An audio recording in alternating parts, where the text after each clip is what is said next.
La teología de liberación aparece en inicio de los años 70, después del libro de Gustavo Gutiérrez, pero en realidad esa teología es la expresión espiritual, teológica, ¿no?, de un movimiento social que, que está ahí abajo en la sociedad, ¿no?, y que es anterior a la teología de liberación. Ese movimiento, que yo lo llamo el cristianismo de la liberación, aparece en América Latina en inicio de los años 60, después de la Revolución Cubana, después de la elección de Juan XXIII en el Vaticano. Son dos procesos de cambio, uno en la Iglesia y otro en América Latina, que se encuentran. Y a partir de 1960 aparece primero en Brasil, en la Juventud Universitaria Cristiana y en otro movimiento de la Iglesia, una corriente de izquierda que plantea una reinterpretación de la doctrina social de la Iglesia, etc., en términos bastante críticos del capitalismo, del imperialismo, incorporando elementos del análisis marxista, ¿no? Bueno, eso ya aparece muy temprano, en 1960, después se va a extender a las comunidades de base, a sectores de la iglesia, órdenes religiosos, los dominicanos, los franciscanos, los jesuitas, después algunos obispos. Bueno, se va desarrollando todo un movimiento, primero en Brasil, después en otros países.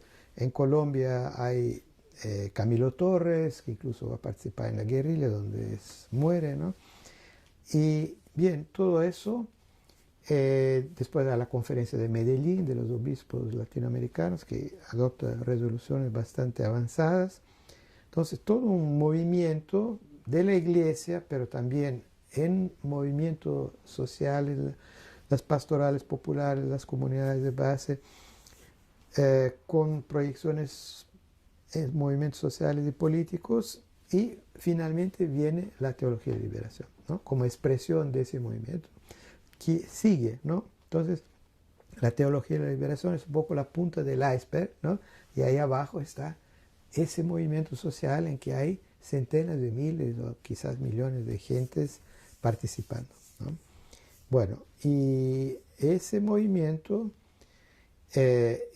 tiene una teología y un pensamiento latinoamericano, ¿no? Es decir, las cuestiones teológicas y políticas vistas desde el punto de vista de América Latina, y con un enfoque muy radical, ¿no?, una crítica del sistema, ¿no?, una crítica del capitalismo, incorporando elementos de Marx, una perspectiva utópica, si se quiere, un socialismo cristiano, etc., pero sobre todo una nueva manera de concebir los pobres, ¿no? Es decir, la iglesia siempre tuvo una atención muy grande a los pobres, pero con una visión caritativa, ¿no? El pobre como objeto de la atención, de la caridad, del cuidado de la iglesia. Bueno, con la teología de la liberación, con el cristianismo de la liberación, el enfoque cambia profundamente, porque ahora el pobre es visto como sujeto de su propia liberación, actor de su propia historia. Y los cristianos tienen que participar en ese proceso histórico de liberación, autoliberación de los pobres. Entonces, esa es una mudanza radical.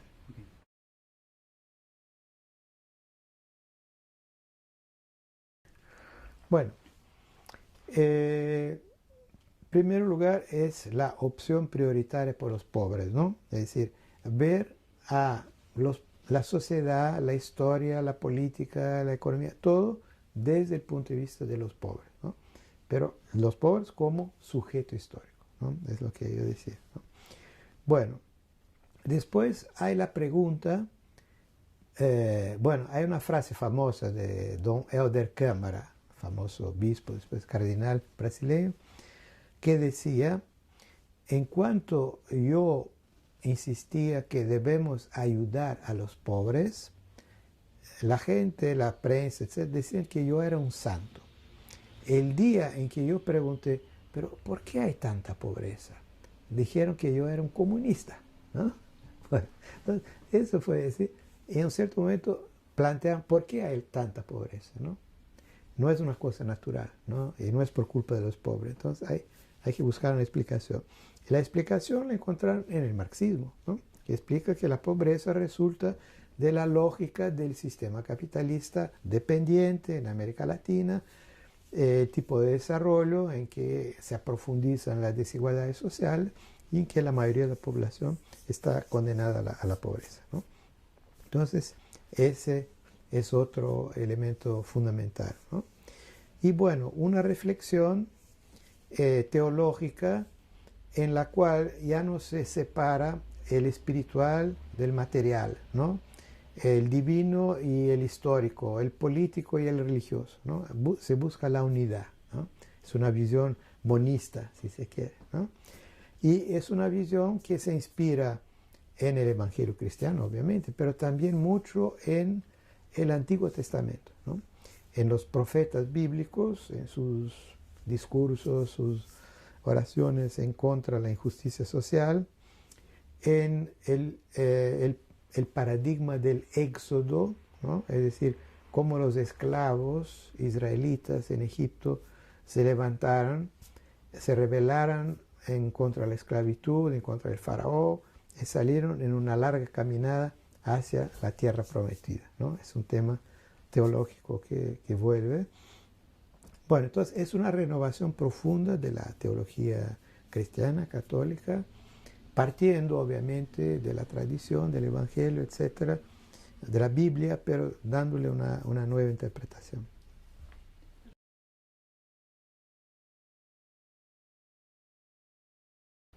Al favorecer la participación activa de los cristianos en los movimientos sociales y políticos de liberación, ¿no? Y en favorecer incluso la formación de movimientos y de partidos nuevos, ¿no? El caso brasileño es muy evidente, ¿no?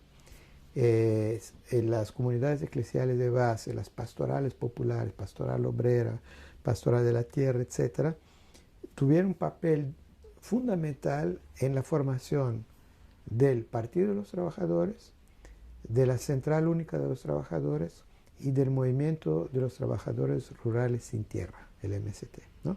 En todos esos movimientos, los cristianos de la liberación, los militantes de las pastorales, de las SEBs, los intelectuales cristianos tuvieron un papel fundamental, ¿no?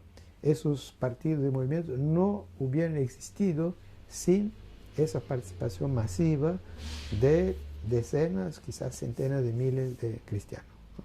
Bueno, eso en Brasil. En otro país, por ejemplo, en Nicaragua, ¿no? El proceso de la revolución sandinista se dio con una participación muy importante de los cristianos, incluso en la dirección del movimiento, ¿no? La dirección del Frente Sandinista había varios curas, ¿no? Los hermanos Cardenal, Ernesto y Fernando Cardenal, en fin, varios otros, ¿no? Miguel de Escoto, en fin, los cristianos tuvieron un papel activo en la dirección y en la base, obviamente. Entonces, la revolución sandinista es quizás la primera revolución de los tiempos modernos con una tan importante participación de los cristianos, ¿no? Bueno, lo mismo para el proceso revolucionario en El Salvador, ¿no? En sus varias etapas. Primero la guerrilla, después ya el Frente Farabundo Martí como movimiento político. También hay una participación muy importante de los cristianos. También en Guatemala, aunque no tuvo el mismo impacto. Y así por delante, ¿no? De maneras con grados mayores o menores. Bueno, otro ejemplo, en Chiapas, ¿no? El levante zapatista, ¿no? No se puede entender eso sin el papel que tuvo Monseñor Ruiz y los cristianos de la liberación, los jesuitas, etcétera, tratando de organizar el movimiento campesino, ¿no? Organizar un gran congreso campesino, comunidades de base, etcétera. Eso fue llevando un proceso de concientización y de autoorganización de los campesinos en Chiapas, que después desembocó en el movimiento zapatista, ¿no? Y Samuel Ruiz tuvo un papel muy importante. Aquí hago un pequeño paréntesis. Hace años yo estuve en Chiapas y tuve la oportunidad de entrevistar a don Samuel Ruiz, ¿no? Entonces yo le pregunté, ¿usted se identifica con la teología de la liberación? Y él me contestó, sí, sí, por supuesto, pero usted sabe, lo importante para mí no es la teología, es la liberación, ¿no? Me parece muy interesante esa afirmación y creo que vale también para muchos de los otros, ¿no?, teólogos de la liberación. Bueno, entonces son algunos ejemplos de la historia reciente de América Latina de cómo la teología de la liberación, o mejor, el cristianismo de la liberación, tuvo un papel fundamental en procesos sociales, políticos de primera importancia, ¿no? Entonces, tratar de entender lo que ha pasado en América Latina en todo ese periodo sin tomar en cuenta ese papel de los cristianos y del cristianismo de la liberación no permite dar cuenta de lo que fue el proceso, ¿no?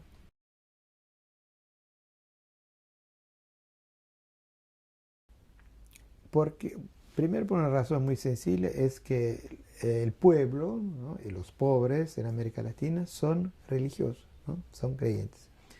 Cosa que no pasa en Europa, o mucho menos, ¿no?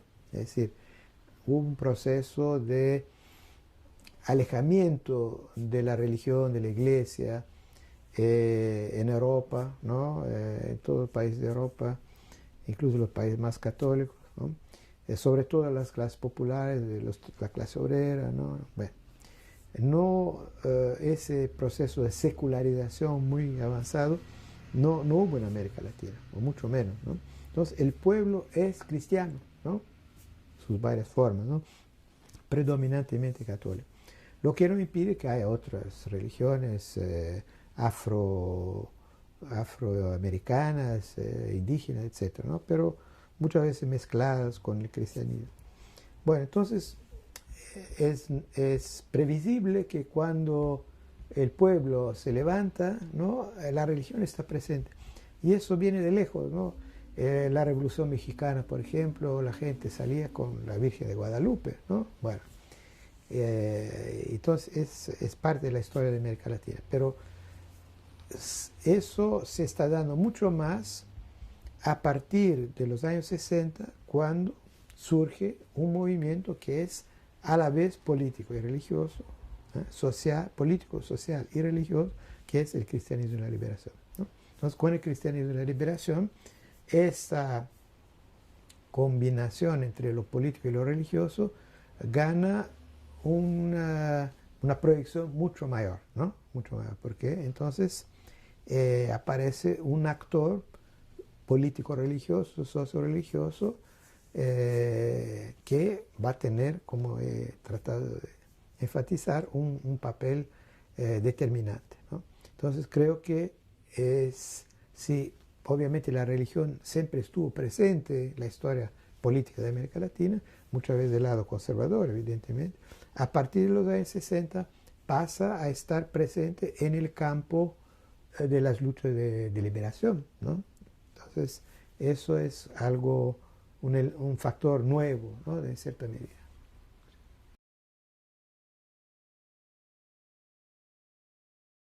Sí. Mira, debo decir que yo no tenía muchas expectativas en relación a Bergoglio, ¿no?, Francisco. Primero por su pasado en Argentina. Es decir, en la época de la dictadura hubo un episodio controvertido con los jesuitas de izquierda. Bueno, se puede dejar un punto de interrogación, no se sabe exactamente qué pasó. Pero es un hecho que él no se opuso a la dictadura. Tampoco fue de los que apoyaron abiertamente, pero tampoco no se opuso, ¿no? Entonces es lo que se puede llamar en lenguaje religioso un pecado por omisión, ¿no? Bien. Y sus tomas de posición en Argentina no eran muy progresistas, ¿no? Él en fin, se enfrentó con el gobierno de Kirchner, pero más por posiciones conservadoras. Entonces, yo no tenía mucha expectativa, además considerando que él fue elegido por una conferencia, ¿no?, de cardenales que fueran todos nombrados por Juan Pablo II y Benedicto XVI, ¿no? Entonces, por dos papas muy conservadores, ¿no? Entonces, no tenía mucha expectativa. Y por tanto, fue una gran sorpresa al ver las primeras medidas, no, los primeros discursos que hizo, ¿no?, las primeras medidas que tomó, sus primeros documentos. Fue una gran sorpresa, ¿no? Yo no lo esperaba. Francamente, me quedé muy, muy agradablemente sorprendido, ¿no? Por ejemplo, el discurso que hizo en Famagusta, denunciando la política deshumana del gobierno italiano y de la comunidad europea hacia los inmigrantes venidos de África, ¿no? Fue muy, tuvo mucho coraje, ¿no? Porque la opinión pública en Italia es muy hostil a los inmigrantes, ¿no? Entonces fue corajoso, ¿no? Y enseguida una serie de otras medidas, ¿no?, iniciativas, el documento que sacó sobre los problemas de la economía, bastante crítico del capitalismo, del neoliberalismo, y el enfrentamiento con los sectores conservadores de la curia, etc. Entonces, realmente hubo un cambio, ¿no? Es decir, casi como si no fuera el mismo hombre, ¿no? ¿Qué pasó? No tengo explicación, ¿no? Pero es un hecho, ¿no? Es un hecho que a partir del momento en que fue elegido Papa, apareció como otro hombre, ¿no? Obviamente los estudiosos pueden, estudiando sus textos y sus prácticas anteriores en Argentina, puede apuntar que sí hay elementos de continuidad. Obviamente no salió de la nada, pero creo que algo cambió, ¿no? Algo cambió, ¿no? Y bueno, quizás se podría comparar con Juan XXIII, que también fue elegido, no se esperaba nada, ¿no? Y de repente fue el gran innovador de la iglesia, el hombre que convocó el concilio, en fin, hombre que cambió la historia de la iglesia, ¿no? Entonces, acontecen esas cosas, ¿no?, sorprendentes, ¿no?, en la historia de la iglesia. Bueno, entonces me parece que también los cardenales que lo eligieron probablemente deben estar sorpresos, ¿no? No lo eligieron para que cambiara, ¿no?, tan rápidamente el funcionamiento. Bueno, en cierta medida había el sentimiento que la iglesia tenía que cambiar, porque estaba en una crisis muy grave, problemas de corrupción, problemas de, en fin, problemas sexuales, en fin, cosas muy complicadas. Bueno, había un sentimiento que había que hacer una limpieza, ¿no? Pero él ha ido mucho más allá de eso, ¿no? Entonces, creo que es algo que está en pleno desarrollo, ¿no? No se sabe hasta dónde va a ir, pero ya provocó un cambio muy profundo en el pensamiento y en el funcionamiento de la iglesia, ¿no?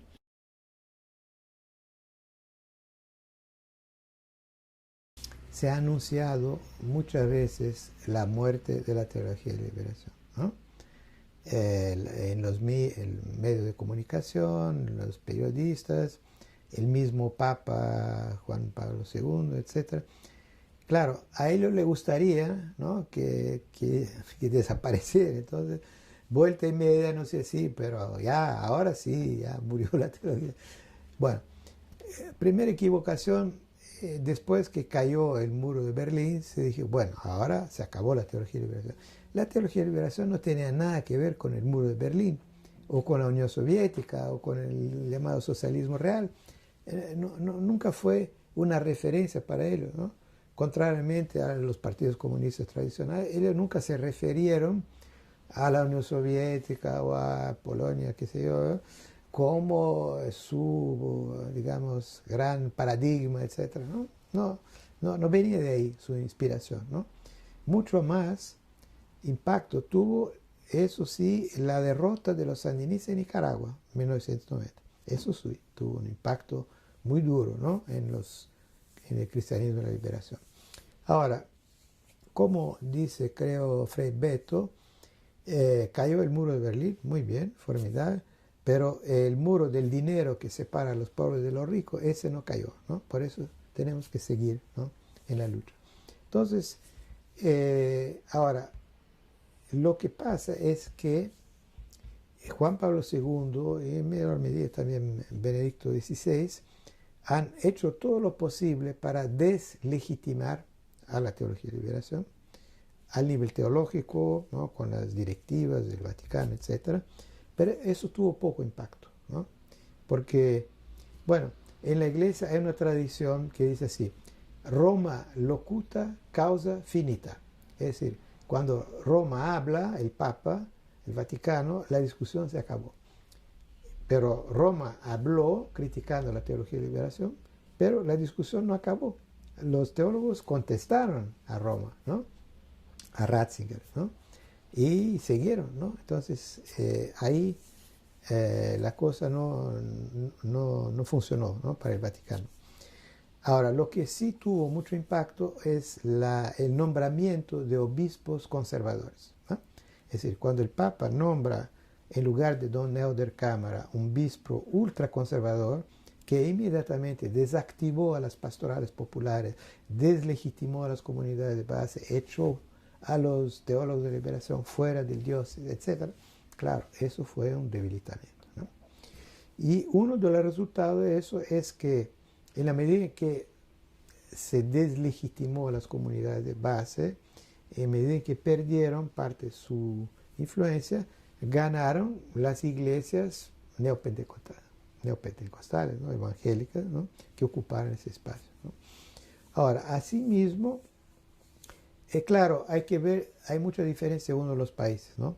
Pero, por ejemplo, en Brasil, el cristianismo de la liberación y la misma teología de la liberación sigue muy presente en las bases, ¿no?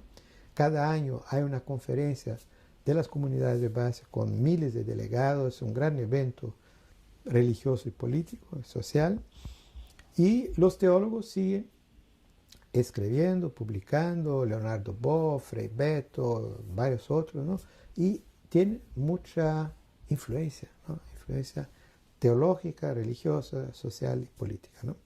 Bueno, en otros países menos, ¿no? Otros países ya hubo una cierta pérdida de influencia, una regresión, ¿no?